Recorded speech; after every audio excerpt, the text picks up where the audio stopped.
이른 아침 24시간 운영하는 경기도 일산의 한 국밥집에서 시작된 일입니다. 30대 남성이요, 지인과 술 한잔 기울이면서 순댓국밥을 먹고 있었대요. 근데 이때 웬 건장한 남성들이 우르르 다가옵니다. 그러더니 이런 말을 꺼냈습니다. 당신을 살인미수 혐의로 체포하겠습니다. 아니, 이게 무슨 말이에요? 순댓국밥 먹다 말고 갑자기 살인미수요?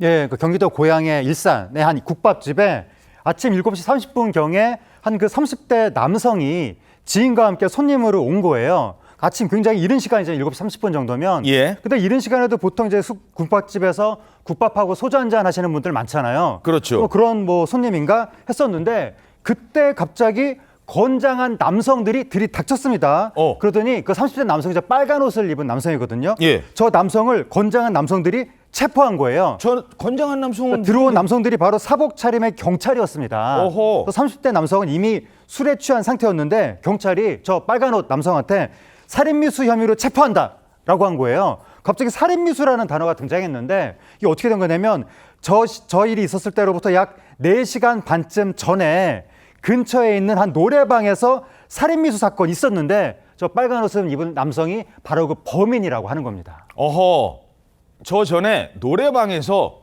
살인미수 사건이 발생을 했다는 겁니다.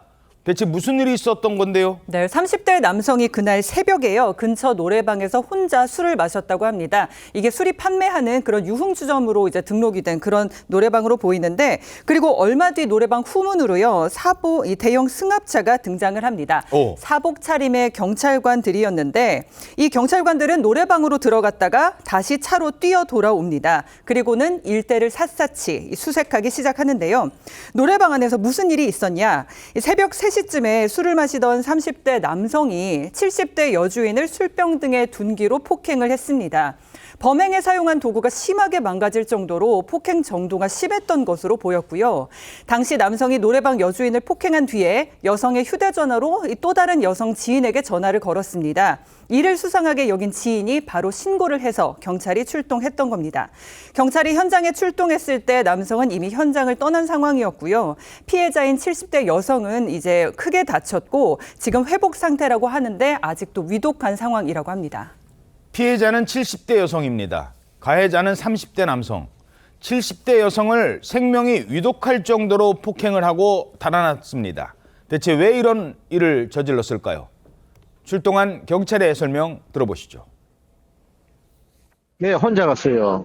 노래방 안에 업주하고 둘이 있었고요. 술이 취해서 잘 모른다고 얘기는 하는데 피해자 휴대폰하고 신용카드 2장을 가지고 갔어요. 강도의 목적도 있지 않나 이렇게 살펴보고 있고요. 그리고 그 피해자분 일부가 이게 벗겨져 있어요. 성범죄 부분도 이제 살펴보고 있습니다.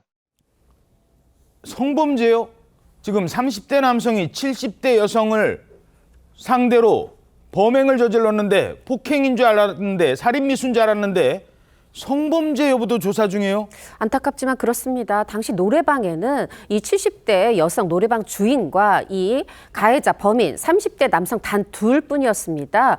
여성이 한 명 더 있었는데 사건 발생 30분쯤 전에 이 노래방을 떠났다고 알려져 있습니다. 이 체포된 남성은 범행 동기에 대해서 우발적 범행이었다. 때린 건 맞는데 피해 정도가 어느 정도인지는 모른다. 술에 취해 기억나지 않는다. 이렇게 진술하고 있다고 합니다. 체포 당시에 이 남성 아까 들으셨지만 피해자의 신용카드 2장 또 피해자의 휴대전화를 들고 있었습니다. 강도 목적이 있는 것으로 보이는 확인되는 대목이고요. 이 강도와 더불어서 경찰이 성범죄 여부를 조사 중인 이유가 있습니다.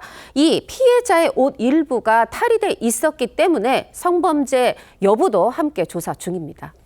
저렇게 범행을 저지르고 노래방에서 빠져나온 남성, 5분 거리에 있는 자신의 집으로 향합니다. 그리고 얼마 뒤에 마치 아무 일도 없었던 것처럼 지인과 함께 바로 저곳으로 향했던 겁니다.